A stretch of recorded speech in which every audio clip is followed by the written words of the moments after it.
अस्सलाम वालेकुम दोस्तों।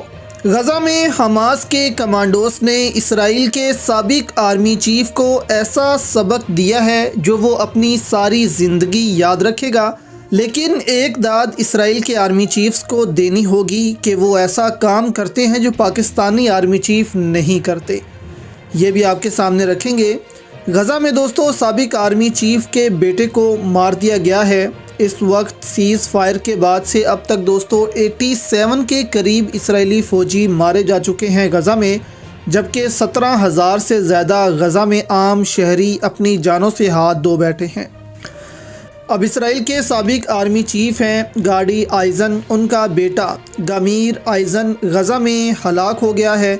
इससे पहले इसराइली वज़ीर-ए-आज़म का भतीजा भी गज़ा में मारा गया था। इसराइली मीडिया का कहना है कि साबिक इसराइली आर्मी चीफ का फ़ौजी बेटा गॉल मीर शुमाली गज़ा में झड़प में मारा गया है।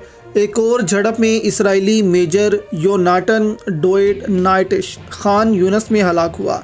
इसराइली फ़ौज ने ज़मीनी ऑपरेशन में अब तक 87 इसराइली फ़ौजियों की हलाकत की तस्दीक कर दी है।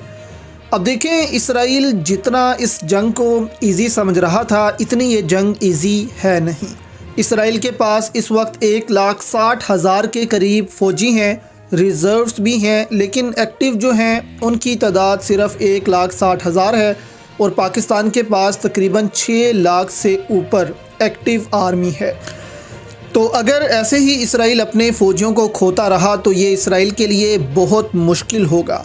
और अभी तुर्क सदर ने भी एक बयान जारी किया कि ये बात यकीनी है कि इसराइल जिसका दिल और टांगे गज़ा में मुट्ठी भर शहरियों के सामने कामती हैं, अगर इसे हकीकी फ़ौज का सामना करना पड़ा तो इसका अंजाम तबाहकुन होगा। यानी इसराइल अगर तुर्की, पाकिस्तान, ईरान इन जैसे ममालिक से लड़ता है तो इसराइल से जंग कभी नहीं जीती जाएगी और ना ही वो इस जंग को लड़ेगा। इसराइली वज़ीर-ए-आज़म ने भी गज़ा के मामले में कहा है कि अपनी मौत के ज़िम्मेदार गज़ा के लोग खुद हैं जिन्होंने हमारे इनखला के हुक्म की तामील नहीं की और अपने घरों में ही रहे।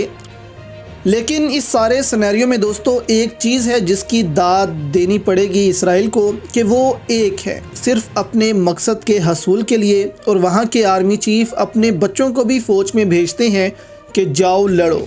ये जज्बा पाकिस्तानी फ़ौज में भी था, लेकिन अब पता नहीं क्यों ये दम तोड़ता जा रहा है।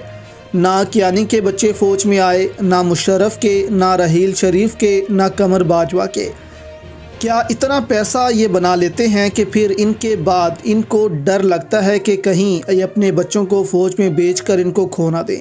चलो हमने पैसा बना लिया है, अब दुबई चलो, लंदन चलो और वहाँ जाकर बिज़नेस करो। फ़ौज में कुछ नहीं रखा, फ़ौज में हम अपने बच्चों को नहीं भेजेंगे। तो ये एक अलमिया है और इस पर भी हमें अब तवज्जो देनी चाहिए।